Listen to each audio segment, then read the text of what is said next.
드디어 이제 노아가 방주에서 나오고 또 나와서 먼저 한 일이 하나님께 번제 헌물을 드리죠. 이제 방주에서 나온 노아는 제단을 쌓고 정결한 짐승들을 취해서 주님께 헌물을 드렸습니다. 근데 이 헌물을 이제 주님 앞에 드릴 때 뭐 구원받기 위해서 그런 건 아니잖아요. 물에서 구원받기 위해서 헌물 드린 게 아니라 물에서 구원받고 난 이후에 헌물을 드렸다라고 하는 부분이죠. 뭐 이 부분을 잠깐 우리가 생각해 보면 지금 우리 그리스도인들이 구원받기 위해서 무엇을 하는 건 아니잖아요. 뭐 어떤 예배를 하는 것도 아니고 선한 일을 하는 것이 아닙니다. 구원받았기 때문에.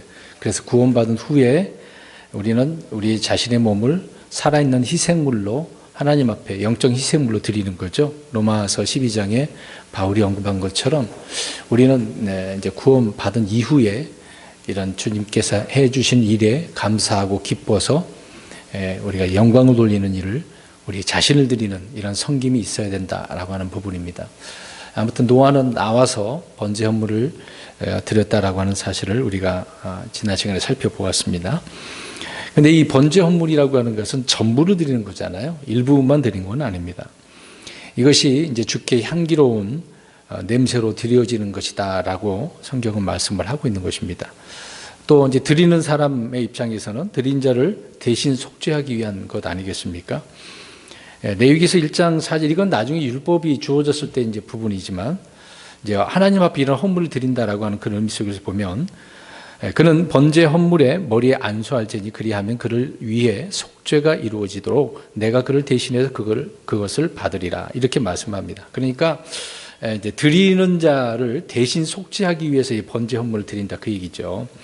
이스라엘 백성들이 제사를 지내면서 드리는 자가 속죄받기 위해서 하는 거 아닙니까? 그래서 대신 속죄하는 그런 의미로 헌물을 드리는 것이었는데 이제 노아는 나와서 물에서 구원받고 난 이후에 하나님 앞에 감사로서 이 헌물을 드렸다라고 하는 부분이 되는 것입니다. 그래서 주님은 노아가 드린 이 번제 헌물을 받으신 것이죠. 다시는 또 하나님께서 사람의 죄로 인해서 홍수의 물들로 땅의 모든 생물을 심판하지 않겠다라고 이제 다음 주에 우리가 살펴보겠습니다만 이런 말씀을 또 이 기록을 통해서 말씀을 해주고 있는 것입니다. 그리고 노아와 그 아들들에게 오늘 1절에 보면 무엇을 주셨다라고 말하고 있습니까? 복을 주셨다라고 이야기를 합니다. 그러니까 어떤 저주나 형벌 있기 전에 복을 먼저 주셨다는 거죠.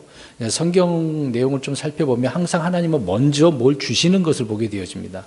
아무것도 안 주고 너 알아서 해 그런 것이 아니라 뭔가 먼저 하나님께 주시고 난 뒤로 그렇게 살았다라는 것을 알 수 있습니다.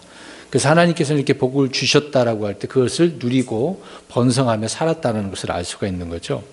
창세기 1장 28절 하나님은 아담에게 이제 복을 주시지 않습니까? 땅을 만들어 놓고 거기에 이제 에덴 동산에서 아담을 만들어 놓으신 다음에 복을 주시는 거죠. 그래서 주님이 남자와 여자를 창조하시던 바로 그날에 복을 주셨다라고 창세기 5장 2절에 또 그렇게 언급을 하고 있는 것입니다. 그 다음에 또 오늘 우리가 9장에서 살펴보고 있는 노아와 그의 아들들에게 복을 주셨다라고 말을 하고 있습니다. 이제 우리가 시제를 좀 구분을 해야 됩니다. 과거냐, 현재냐, 미래냐라고 하는 부분을 우리가 구분을 해야 되는데 노아는 이미 그들에게 복을 주셨다라고 주실 것이다라고 한 건 아니에요. 이미 주셨어요. 그리고 노아에게도 지금 어떻게 말씀하고 있습니까? 주셨어요. 주시며 그러니까 앞으로 줄 거다 현재 지금 주고 있는 그런 게 아니라 주신 것입니다. 우리나라 말로 주시며 그러니까 지금 현재 주시고 있고 주실 것이고 그렇게 보이는 것처럼 보이지만 그렇지 않습니다. 주셨습니다. 그 다음에 창세기 24장에도 보면 하나님께서는 아브라함에게 복을 주셨습니다. 주실 거다가 아니에요. 자 보세요. 지금 아담에게도 그랬고 노아에게도 그랬고 아브라함에게도 이미 복을 주셨어요. 앞으로 주실 것이다가 아니란 말입니다. 그 다음에 창세기 25장에 보면 이삭도 마찬가지로 주셨어요. 야곱에게도 주셨고 요셉에게도 주셨어요. 근데 이 복을 받은 노아로부터 지금 요셉까지 제가 이 사람들을 말씀드렸는데 이 사람들은 어떻게 살았겠습니까? 형통했죠? 믿음의 위대한 업적을 남긴 그런 사람들이었다는 겁니다. 우리가 요셉만 봐도 알지 않습니까? 근데 여기서 우리가 이제 주목할 점이 있습니다. 하나님께서는 지금 이미 주셨다라고 이렇게 몇 사람에게는 말씀을 해 놓으셨단 말이죠. 근데 이스라엘은 어떨까? 야곱의 이제 후손들이 되겠죠. 요셉 말고 이제 가나안 땅, 이제 이집트에서 나와서 가나안 땅에 들어가는 이스라엘 민족이라고 해야 되겠죠. 그럼 이 사람들에게는 모세를 통해서 율법을 주시면서 어떻게 했을까요? 주셨느니라라고 했을까요? 주실 것이다라고 했을까요? 그렇죠. 이제 그 부분을 우리가 구분을 좀 해야 된다라고 하는 부분입니다. 그러니까 주님께서는 이스라엘에게 율법을 주시면서 그것을 잘 지키면 복을 주겠다라고 하는 약속을 주셨다는 것입니다. 그러니까 그들은 복을 얻기 위해서 율법을 어떻게 해야 돼요? 준수해야 된다. 이 조건이 있었다는 거죠. 그러니까 이 조건에 딱 맞아 떨어져야 그들에게 이제 복을 주신다라고 하는 부분입니다. 그래서 성경에 보면 뭐뭐 하면 그리하면 뭐뭐 하라 그리하면 주 하나님께서 복을 주시리라 이런 내용이 계속 나옵니다. 이제 우리가 열왕기서도 보면 왕국 시대 때도 그러지 않습니까? 거기다 보면 계속 이렇게 하면 이렇게 해주겠다라고 하는 말씀들이 계속 대언자를 통해서 전해주시잖아요. 근데 그들은 강팍한 사람들은 그렇게 안 합니다. 그러니까 그 조건에 부합하기 때문에 하나님께서 주시는 이 복을 받지 못하는 것이죠. 그래서 율법을 잘 지키지 않으면 그들에게는 복 대신에 저주, 징계, 형벌이 임했다라고 하는 것을 우리가 구약 성경만 제대로 읽어보면 한 번만 읽어도 다 알 것입니다. 그러니까 왜 이런 말씀하냐? 이 복을 주셨다라고 할 때 이미 주신 사람이 있었지만 이스라엘 백성들은 줄 것이다라고 하는 조건부가 있었다는 거죠. 그것은 율법을 지켜야만 한다는 거. 그럼 오늘날 우리 크리스찬들은 어떻겠습니까? 앞으로 주실 것이라고 생각하십니까? 아니면 주셨다라고 생각하십니까? 주시고 있다라고 생각하십니까? 이제 구원이라고 하는 것은 주님을 믿기만 하면 선물로 주시는 거고요. 이제 주님을 믿는 자들에게 하나님께서 이 복을 주셨을까, 주실 것일까? 그렇죠. 이제 몇 구절 좀 보겠습니다. 갈라디아서 3장 8절을 좀 보겠습니다.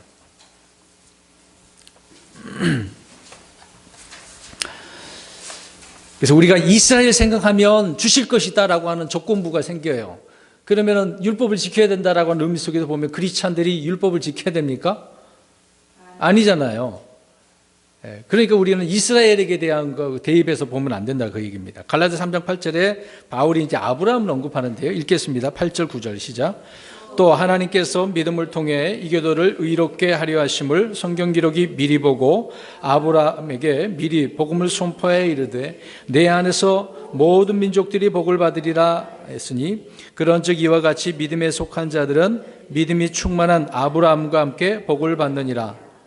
자, 이 내용을 좀 보시면 믿음에 속한 자가 뭘 받는다라고 이야기합니까? 복을 받느니라라고 되어져 있는데, 근데 그 앞에 보면은 누구와 함께 복 받는다는 얘기예요. 아브라함.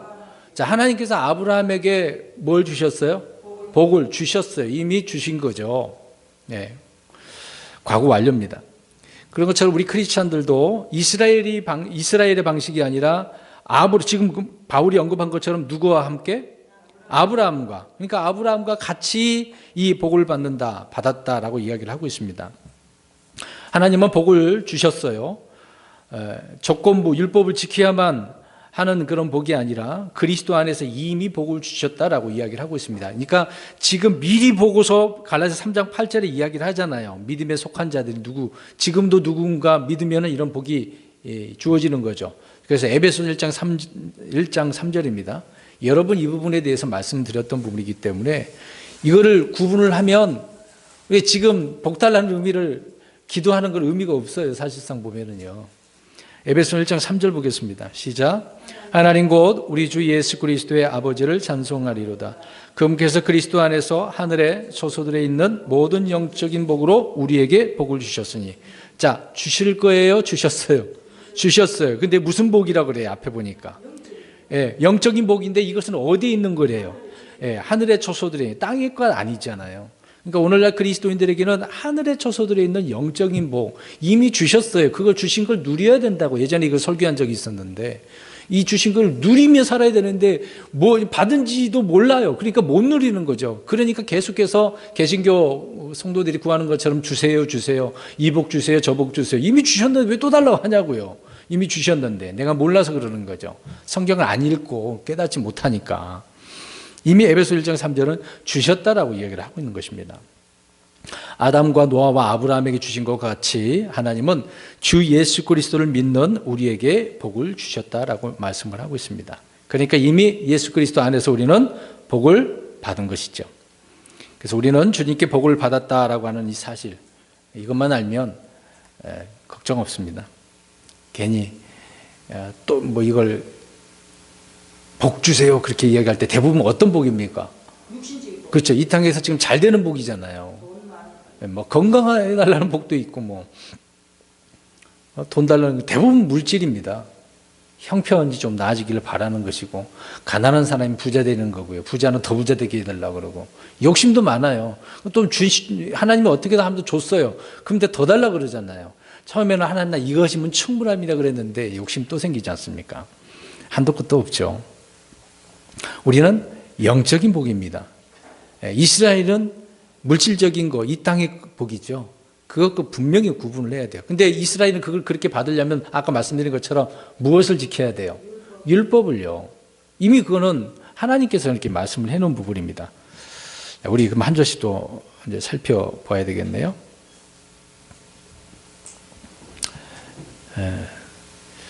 1절입니다. 하나님께서 노아와 그의 아들들에게 복을 주시며 그들에게 이르시되 다산하고 번성하여 땅을 채우라 라고 말씀을 합니다.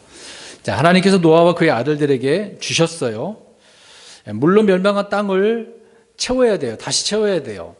이제 번성을 해가지고 사람들을 채워야 되지 않겠습니까?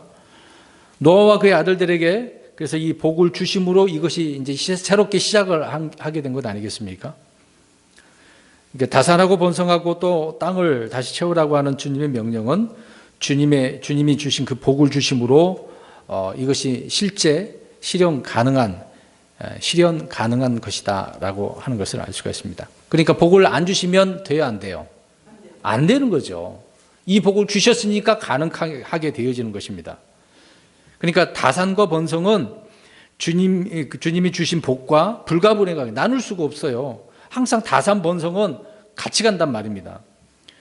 주님께서 아담이나 노아와 그의 아들들에게 복을 주신 것은 이렇게 다산하고 번성하여 땅을 채우라라고 하는 명령을 수행하도록 주신 거예요. 그러니까 복을 왜 줬느냐라고 하는 것이 중요하겠죠. 그들에게 복을 주셨는데 어떻게 해야 되는 거예요? 지금 땅이 문제가 생겼지만 새롭게 시작하기 위해서 채워야 돼요. 다산하고 번성하고 땅을 다시 채워야 돼요. 그들의 의무가 있었다는 겁니다. 이 복을 그들에게는 지금 이렇게 했다라는 것을 알 수가 있습니다.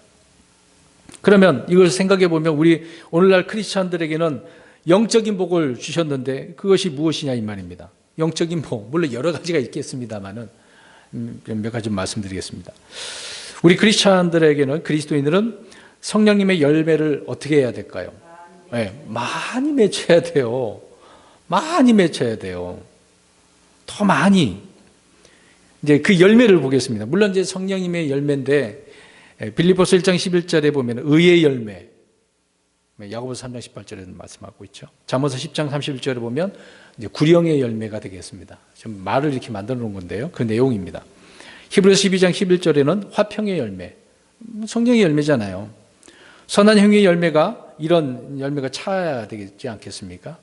또 우리는 영적 희생물을 드리는 영적 제사장으로서 입술의 열매, 감사의 열매도 있어야 되는 거, 찬양의 열매도 있어야 되는 거 아니겠습니까? 자, 이런 열매를 맺혀야 돼요. 이제 이게 우리에게 복이란 말입니다. 이게 복이에요. 그러니까 지금 이 복을 주신 이유는 뭐라고 그랬어요? 노아는 어떻게 해야 된다고요? 다산하고 번성하고 땅을 채우는 거예요. 우리 크리스찬들은 금방 말씀드린 이런 성령님의 열매를 맺혀야 된다. 다시 의의 열매, 불령의 열매, 화평의 열매. 예, 그렇죠. 화평이 이런 선한 행위의 열매가 있어야 되는 것입니다.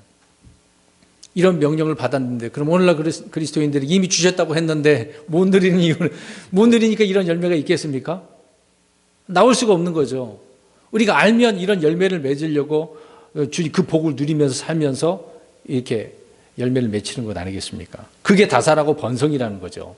근데 우리는 이걸 생각 안 하잖아요. 그냥 우리가 복 그러면은 이런 개념의 복이 아니잖아요. 대부분 무슨 복이에요? 아까도 말씀드린 것처럼 눈에 보이는 이 땅의 복, 뭐 돈 많이 버는 거 대부분 그거 연관시키잖아요.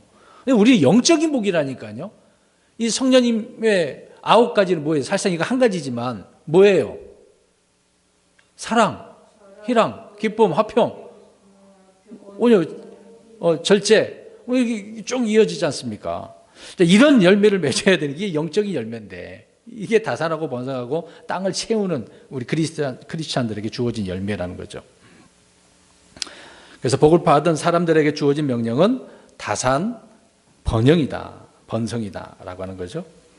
그럼 열매 맺지 못하는 땅은 복받은 땅이겠습니까? 열매를 맺지 못하니까 저주받은 땅이죠.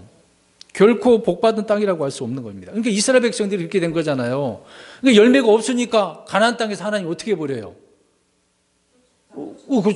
그 땅이 더럽혀졌으니까 피를 흘렸으니까 깨끗하게 하기 위해서 포로로 잡혀가게 하지 않습니까? 열매를 안 맺으니까 저주받는 땅이 돼버렸던 거죠. 그 우리는 씨 뿌리는 비유를 통해서도 알 수 있죠. 좋은 땅 속에 씨를 받은 자는 말씀을 깨닫는 자라고 말씀을 하고 있는데 깨닫는 자는 어떻게 해야 돼요? 깨달으니까 말씀이 뿌려졌으니 어떻게 됐어요? 열매 맺었는데 30배, 60배, 100배 엄청나잖아요. 이런 열매를 맺어야 되는 거잖아요. 그러니까 열매를 맺지 못하는 나무는 저주를 받은 거예요. 복을 받은 게 아닙니다. 이런 부분을 우리가 좀 생각해 보면 내가 어떤 복을 받았는지를 생각할 수가 있는 거잖아요. 다시 말씀드립니다만은 우리는 이미 복을 받았다라고 할 때 눈에 보이는 그런 복이 아니란 말입니다. 영적인 복인데 말씀드린 것처럼 성령님의 열매다. 그 얘기죠. 그것이 복을 받은 사람은 해야 할 의무가 있는 거죠.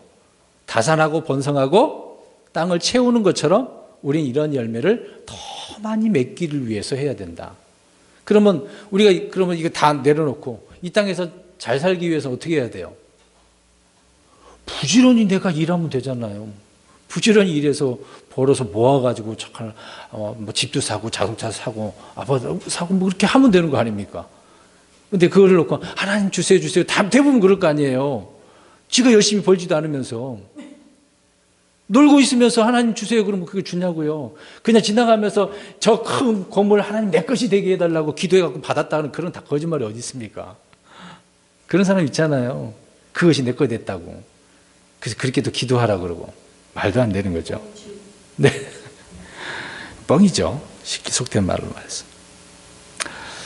예, 복이 뭔지를 잘 모르니까 이스라엘에 대한 그럼 그들이 무엇을 해서 복 받았다고 한다면 조건부잖아요. 이스라엘처럼. 그럼 그 율법을 지키는 것도 아니잖아요. 그 사람들은.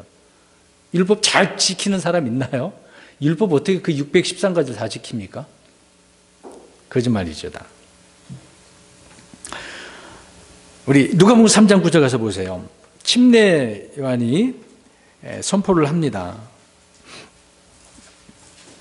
자, 열매를 맺지 못하는 자는 어떻게 되는지 보겠습니다. 좀 무서운 얘기예요. 읽어보면 누가복음 3장 9절에 시작. 이제 또한 도끼가 나무들의 뿌리에 놓였으니 그러므로 좋은 열매를 맺지 아니하는 나무마다 찍혀 불 속에 던져지느니라 하니라. 아멘. 열매를 맺지 않은 나무는 어떻게 된대요? 불 속에 던져지네요. 이거 꼭 구원과 연관시키면 안 되고 지금 열매의 포인트잖아요.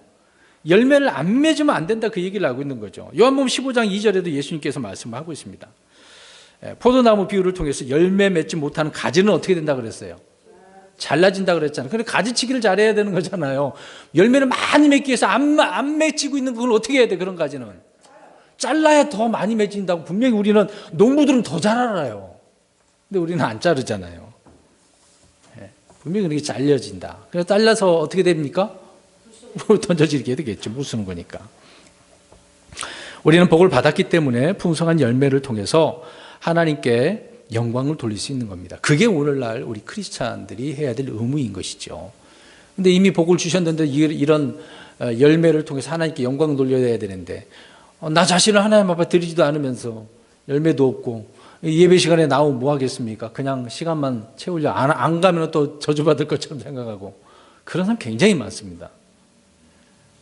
이 교회에 나오는 것도 자세부터가 좀 달라져야 돼. 생각부터가 고쳐 먹어야 됩니다.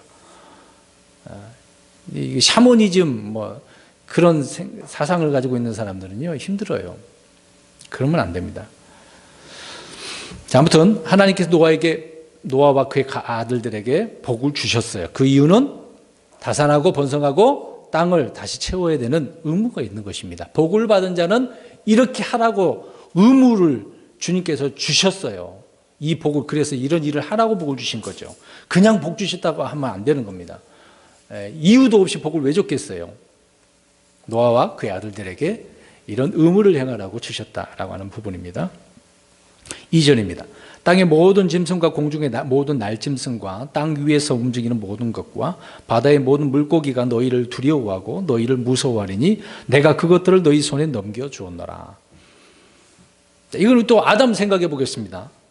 똑같아요. 아담에게도 내린 말씀하신 거예요. 땅과 거기에 창조된 동물들을 지배할 수 있는 권위를 주셨어요. 아담에게도 주셨잖아요. 그렇죠? 막 이름도 다졌잖아요. 말 한마디면 다 순종하고 그랬어요. 노아와 그의 아들들에게도 동일한 권위를 지금 주시고 계시네요. 이것은 홍수 이전에도 그랬고 이후에도 여전히 이 땅의 통치권은 누구에게 주어진 것입니까? 그렇죠. 사람에게. 사람이 이 통치권을 가지고 있는 거예요. 근데 이 통치권을 지금 마귀에게 빼앗기는 게 문제가 되는 거죠. 그래서 아담도 실패했어요.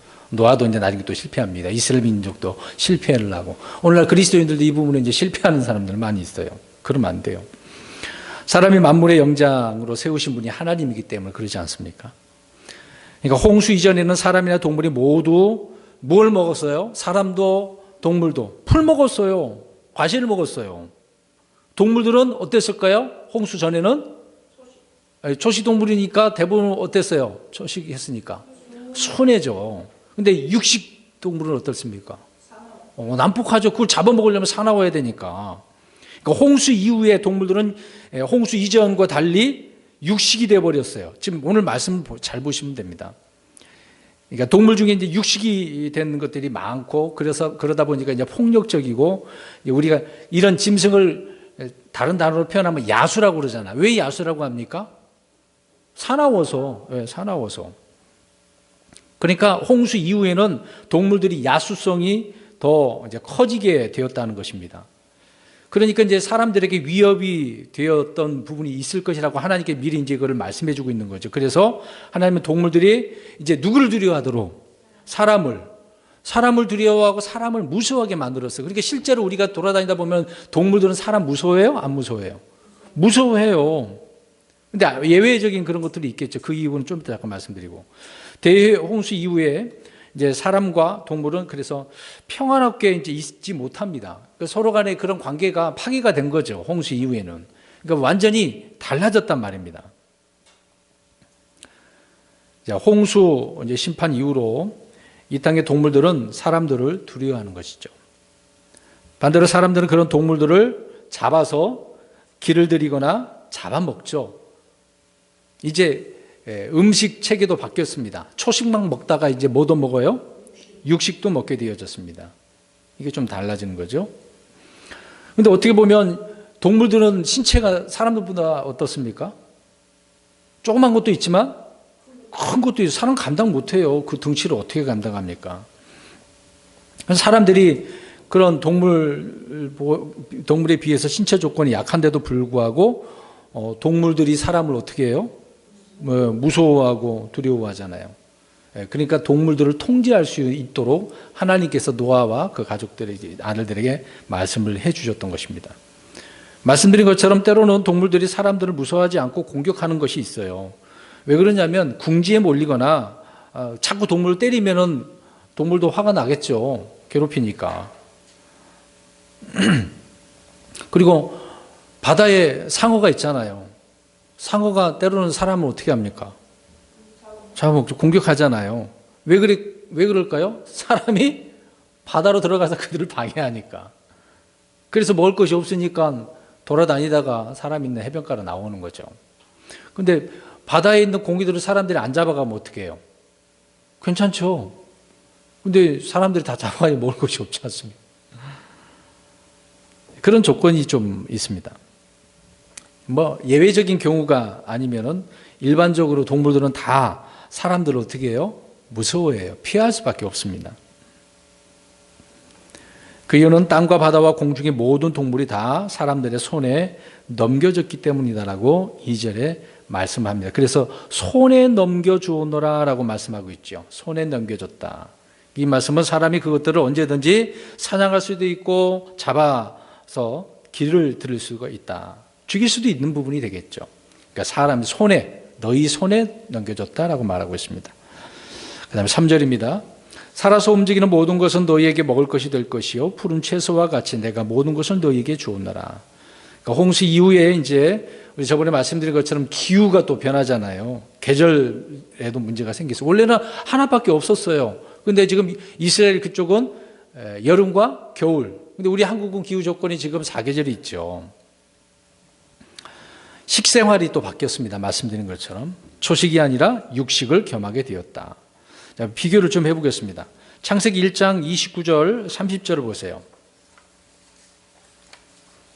그냥 눈으로만 보시고 제가 보겠습니다. 씨 맺는 모든 채소와 속에 씨 맺는 나무 열매를 가진 모든 나무를 너희에게 주었노니 그것이 너희에게 뭐가 되리라? 먹을 것이 되리라. 1장 29절, 창세기 1장 29절 30절에도 마찬가지입니다. 채소, 푸른 채소가 너희 먹을 것이라고 됐어요. 그러니까 처음에 사람은 채소와 과일, 동물들에게는 모든 푸른 채소라고 그랬어요. 그러나 이제 노아와 그의 아들들에게는 살아서 움직이는 모든 것, 살아서 움직이는 모든 것이에요. 이제 동물들은 이전과 달리 자신들을 잡아먹으려는 사람들을 어떻게 해야 되겠습니까? 잡아먹으려고 하니까 동물들이 도망가야죠. 이제 그걸 이제 잡으려고 사람들은 또 어떻게 합니까? 예, 사냥을 하겠죠.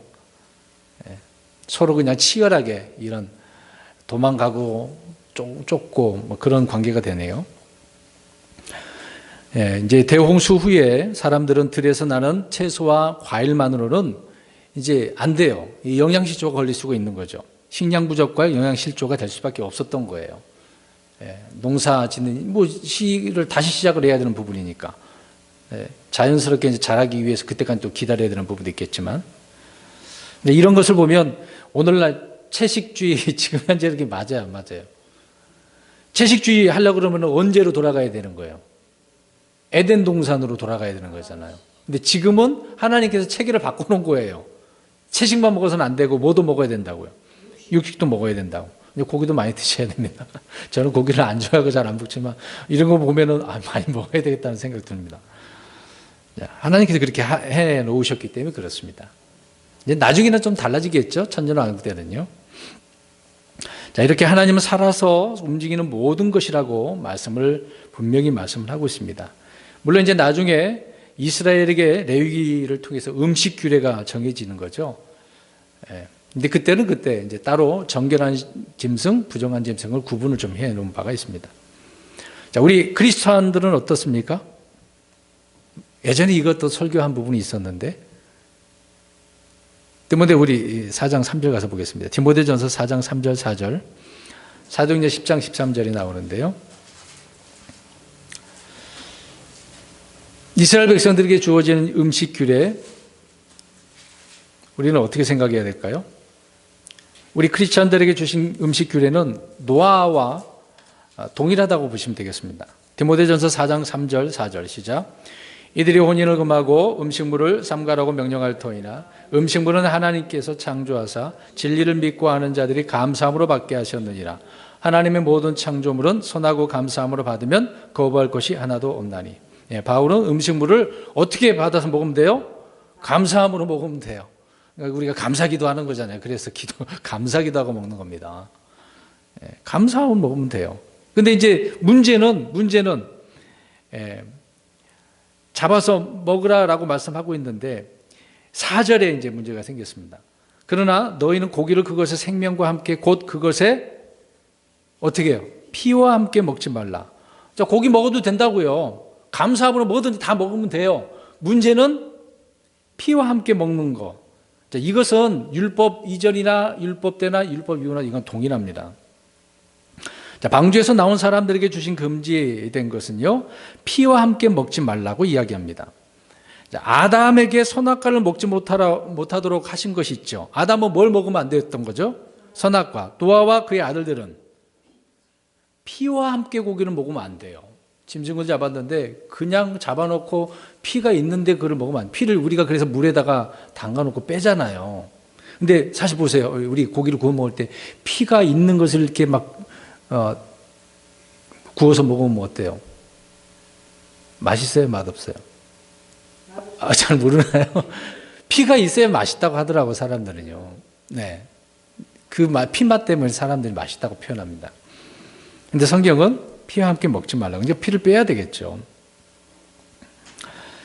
그러니까 피를 먹지 말라고 하는 명령은 대홍수 직후에 사람에게 주어졌고 율법 시대에 정해져 있고 또 그 이후에 크리스찬들에게도 주어졌습니다. 그래서 사도행전 15장에 바울이 복음을 전하다 돌아왔는데 이 부분 때문에 좀 그 예루살렘에서 회의가 있었지 않았습니까?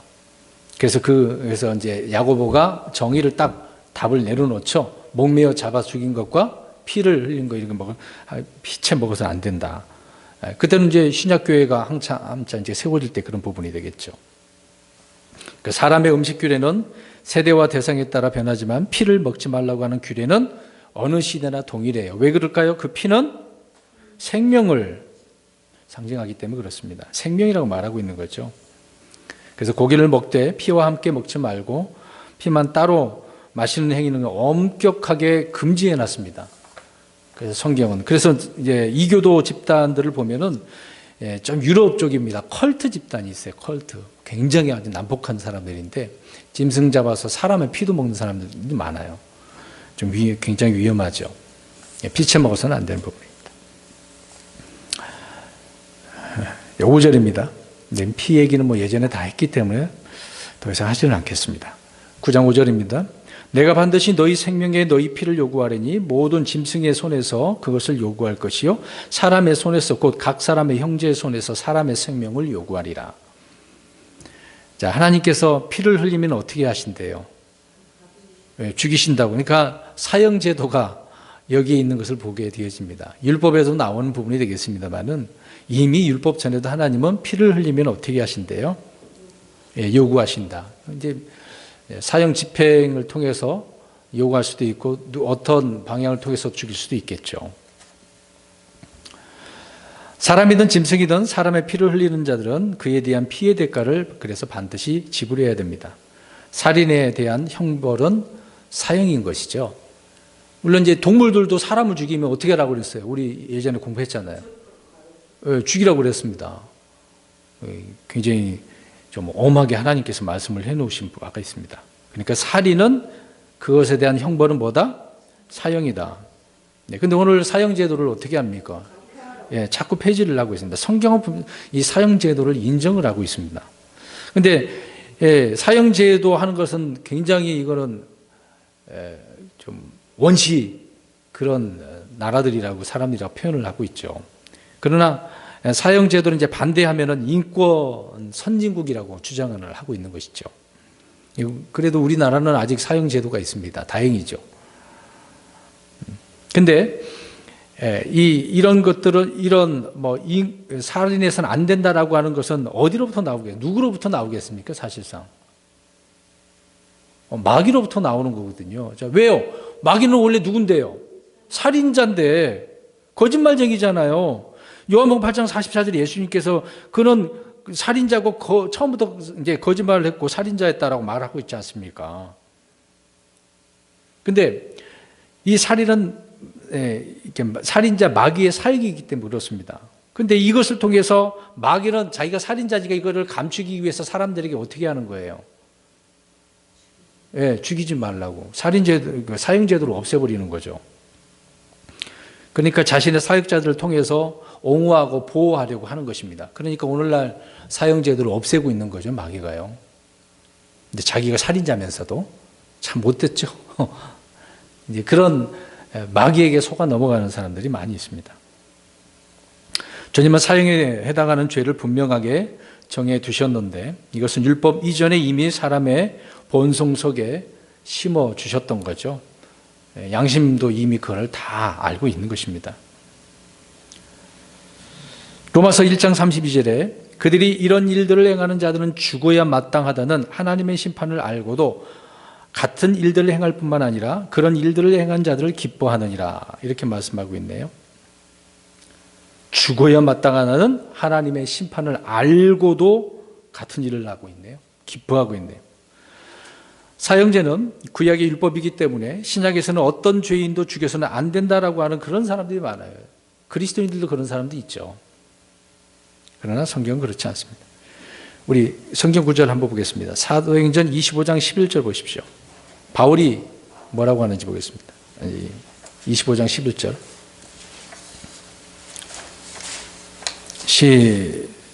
사도행전 25장 11절. 25장 11절 시작. 만일 내가 범죄자이거나 혹은 죽을 죄를 했으면 죽는 것을 마다하지 아니할 터이다. 보세요. 죽을 짓을 하였으면 죽는 것을, 내가 죽을 짓 했으면 죽어야 된다, 그 얘기 하거든 거잖아요. 사형제도는 성경이 말씀하고 있다, 그 얘기입니다. 6절 보겠습니다. 누구든지 사람의 피를 흘리는 자는 사람에 의해 자기 피를 흘리리니 이는 하나님이 자신의 형상으로 사람을 만들었기 때문이라. 그래서 아주 중요한 부분을 이 구절에 언급을 하고 있습니다. 자, 누구든지 사람의 피를 흘리는 자는 이라고 하고 있네요. 그러니까 고의적인 살인, 이걸 말하고 있는 거죠. 사람에 의해 자기 피를 흘린다라는 말씀 뭐겠습니까? 사람이 살인자를 누군가는 그 살인자를 죽여야 된다는 이야기잖아요. 그렇죠? 그래서 법적으로 만들어 놓고 판사가 살인죄를 지었으면 사형에 시켜야 된다, 그 얘기입니다. 주님께서 율법을 통해 반드시 죽일지니라 라고 이렇게 명령한 죄들이 있네요. 그중 첫 번째가 출애굽기 21장 12절에 보면 사람을 쳐서 죽게 한 자는 반드시 죽이라고 그랬어요. 죽게 되리라, 죽을지니라가 아니라 죽일지니라. 성경은 율법에서도 강조를 하고 있습니다. 엄격한 사형 집행이 있어야만이 공의를 세우고 범죄를 줄이고 도덕성을 회복하고 피를 통해서 더럽혀진 그 땅을 깨끗하게 하는 것이거든요. 좀 이런 면이 좀 애매할 겁니다. 피를 흘렸으면 피를 흘리게 해야만이 깨끗해진대요. 성경이 그렇게 말씀하고 있습니다. 오늘 노아와 가족들은 주께 받은 명령의 그 말씀들을 기초를 해서, 그러니까 하나님의 말씀에 따라 신정 일치, 뭐 이렇게 말씀드려야 되겠네요. 그래서 그 나라, 이제 어떤 국가나 사회를 확립해 나가야 되는 것이죠. 이 말씀에 따라서. 그러니까 이 말씀이 사람들의 기본 통치 체제와 법이고 일상생활의 기초가 되어져야 된다는 것입니다. 그러나 이것이 무너지니까 사람들을 우습게 하는 거죠. 쉽게 사람을 죽이는 것입니다. 자기 부모도 죽일 판인데요. 무섭죠. 자, 성경을 이것을 통해서 보면은 온통 피 흘리는 거네요. 우리가 예전에 그랬잖아요. 성경을 우리가 짜면 뭐만 나온다고. 피. 근데 누구 피예요, 사실상? 예수님 피. 이제 물론 짐승의 피를 말하는 것도 나오지만 그것이 우리 예수님을 말하고 있는 것이니까. 근데 뭐 사람을 죽이는 그런 흘리는 피도 나오잖아요. 창세기 3장에 최초로 흘려진 피 뭐였죠?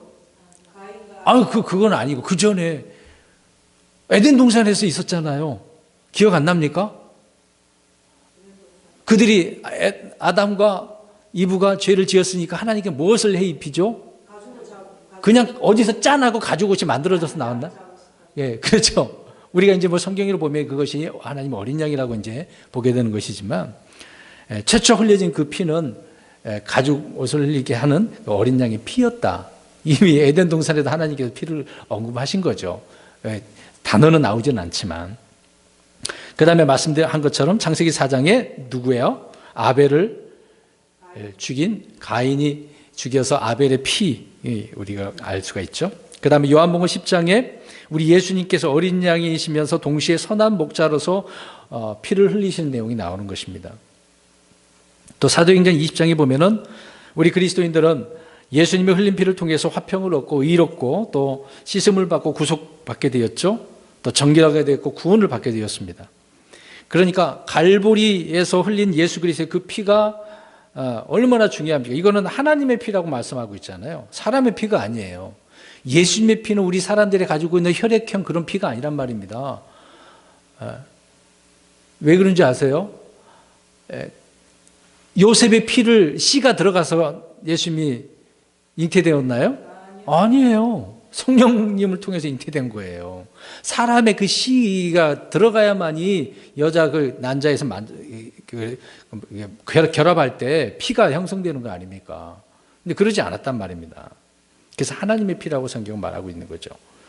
계시록 19장에 보시면 예수님께서 재림하실 때 예수님의 그 옷이 어떻게 된다고 그랬어요? 붉게 물든다. 피에 적시게 된 거죠.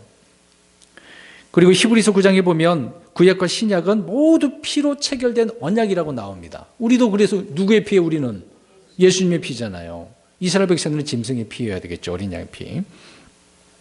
마태복음 23장에 보면 하나님 피를 흘리는 자들에게 그래서 피의 보복을 집행하시겠다고 말씀을 예수님이 또 말씀합니다. 물론 율법에도 나오지만 또 이 시편 58편이나 68편에 보면 성도들은 장차 그의 발을 피에 적시게 될 거다. 우리도 이제 성도들도 피에 우리도 이제 짓밟으니까 피가 묻겠죠. 그런데 사람의 피를 흘리는 자가 누구냐 이 말이죠. 사람의 피를 흘리는 자는 살인자잖아요. 살인자. 사도행전 1장 19절에 보면 보겠습니다. 가룟 유다는 무지한 피를 누구의 피를 흘린 거게 만들었어요? 예수님의 피를. 또 자기 자신도 목매달아 죽었는데 떨어져서 떼굴떼굴 굴려갖고 창자가 터졌잖아요. 왜? 자기 피를 흘리는 거죠. 그러니까 사람의 피를 흘린 자는 살인자인데 그 살인자는 자기 피도 이렇게 흘리는 거예요. 계시록 17장 5절 6절에도 보면 신비의 바벨론이 나와요. 이 바빌론이 뭐에 취해 있다고 말하고 있습니까? 성도들의 피에 취해 있어요. 성도들의 피. 무서워요. 로마 가톨릭만 그러겠습니까? 모든 종교 다 그래. 무슬림이든 또 힌두교든 남아교든 어느 종교든 성도를 죽이는 데는 조금도 주저하지는 않죠. 우리 가끔 유튜브 보잖아요. 복음 전하다가 불에 태워서 죽이는 사람 얼마나 많습니까? 이런 종교들이 그래요. 다시 오늘 6절 보시기 바랍니다. 이는 하나님 자신의 형상으로 사람을 만들었기 때문이다 라고 말하고 있습니다. 이 말씀은 주님께서 사람이 사람의 피를 흘리지 못하도록 아주 중요한 그 이유를 말하고 있네요. 어떻게 만들어졌어요? 하나님의 형상으로. 살인 금지는 사회 질서 유지나 국가 체제를 어떤 윤리적인 것을 확립하기 위해서 그렇게 만들어 놓은 게 아니란 말입니다. 하나님의 형상으로 지음을 받았기 때문에, 만들어졌기 때문에. 그게 가장 중요한 목적이에요. 근데 이거를 제외시켜버리고 우리 나라를 좋은 나라를 만들기 위해서는 그래야 돼. 그런 게 아니에요. 목적이 잘못된 거예요. 이 기초로 해서 이렇게 세우는 건 당연한 것이지만 그게 세상 사람은 하나님 제외하고 그렇게 해서는 안 된다 그 얘기입니다.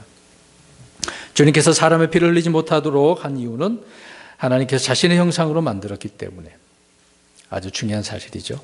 비록 첫 번째 사람 아담은 범죄함으로 자기 형상대로 아들들을 낳았지만 하나님께서 처음에 자신의 형상으로 사람을 만든 사실은 불변하죠. 그렇게 하나님 형상을 만들었다고 그랬으니까. 우리는 영혼 육으로 되어져 있습니다. 그렇게 우리도 삼위일체죠. 우리가 이제 하나님의 형상을 따라 지음받은 사람이 범죄함으로 형상을 잃어버렸잖아요. 아담을 통해서. 아담을 통해서 태어난 그 이의 모든 사람은 하나님의 형상을 잃어버리고 태어나는 거죠. 이것을 회복하는 길이 있어요. 그렇죠. 예수님 믿으면. 왜 그런 줄 아십니까? 고린도후서 4장 4절과 골로새서 1장 15절에 보면 예수님은 하나님의 형상이라고 그랬어요. 그 하나님의 형상은 예수님이 우리 안에 들어오시면 되잖아요. 믿으면 되는 거 아닙니까? 아담은 하나님의 형상을 따라 만들어졌지만 예수 그리스도는 하나님의 형상 그 자체예요. 그렇죠?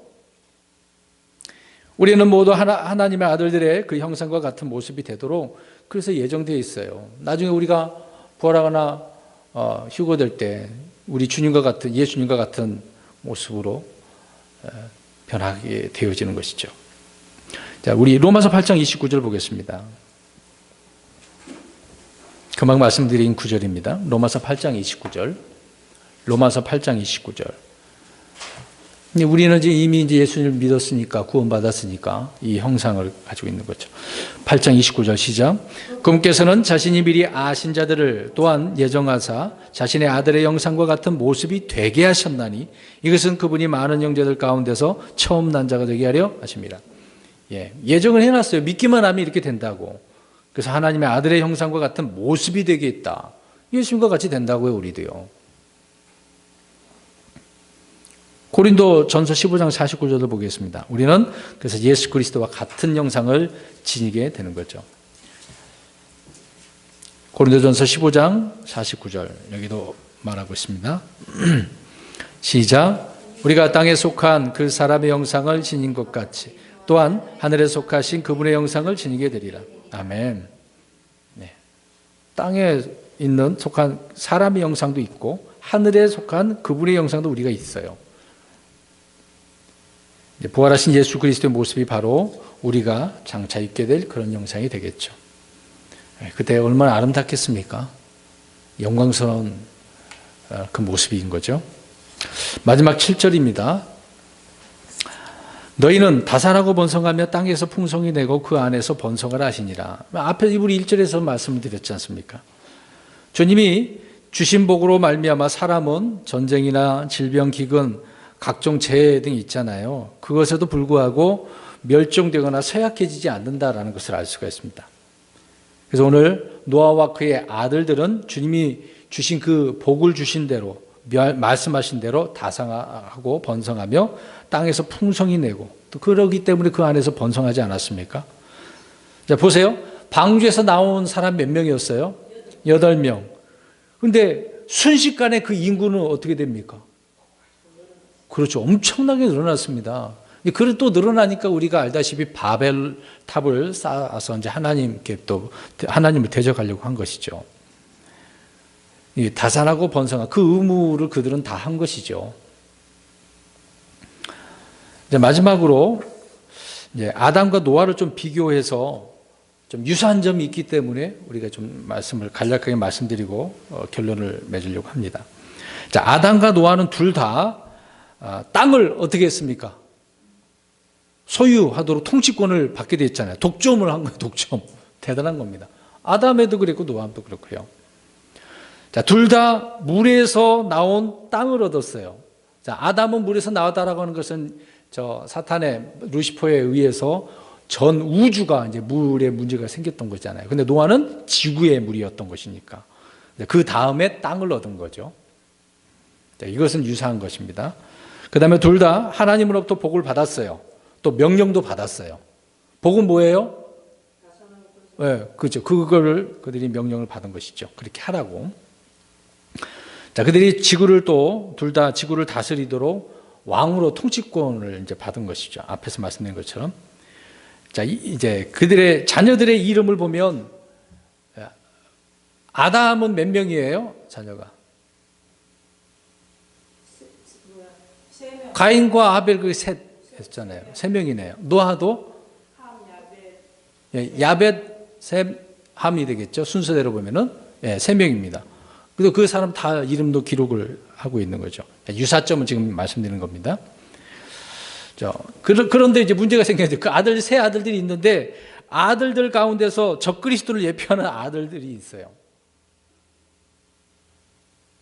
셋 중에 아담에게 있어서는 가인이고 노아에게 있어서는 함이죠.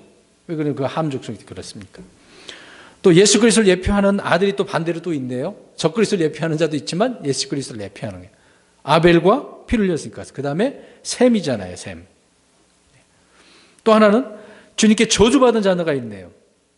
가인도 저주받았고 함도 저주받았어요.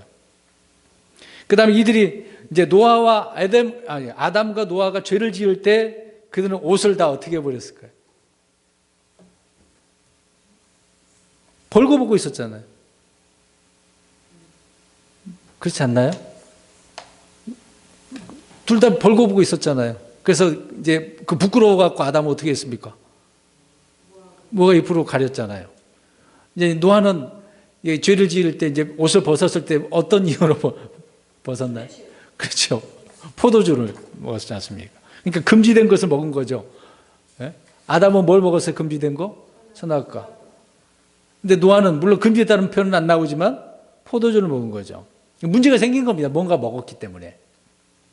그 다음에 둘 다 이제 먹어서는 안 되는 금지된 음식, 이제 선악과 열매가 하고 이제 포도주 그러면은 포도주는 뭘 주로 이야기를 할까요?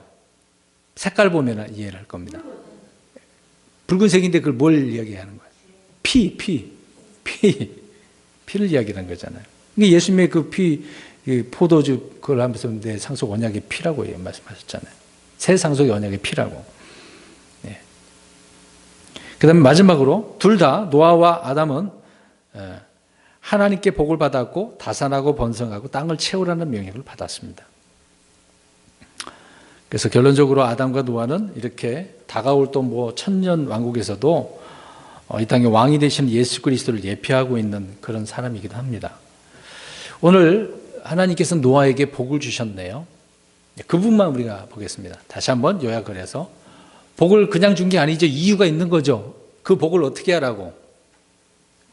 의무를 이행을 하라고. 그 복은 무엇이었습니까? 다산하고 번성하고 땅을 채우는 거죠. 이것을 통해서 우리 그리스도인들은 어떤 복입니까? 이 땅의 복이 아니라 육체적인 복이 아니라 영적인 복인데 우리는 성령님의 열매를 맺는 거다. 근데 그 다산하고 번성하고 채우는 건, 다산하고 번성은 어떻다는 거예요? 많다, 많이지 그걸 얘기하는 거잖아요. 그래서 우리도 열매를 맺는데 얼마큼? 많이 또 열매를 더 많이 주님께서 원하시는 이런 열매를 풍성히 내는 것, 우리가 해야 될 일이죠. 의무를 우리가 바르게 이행을 해야 될 것입니다. 그래서 이 복을 주신 의미를 우리가 바르게 이해를 해야 될 것입니다. 기도하겠습니다.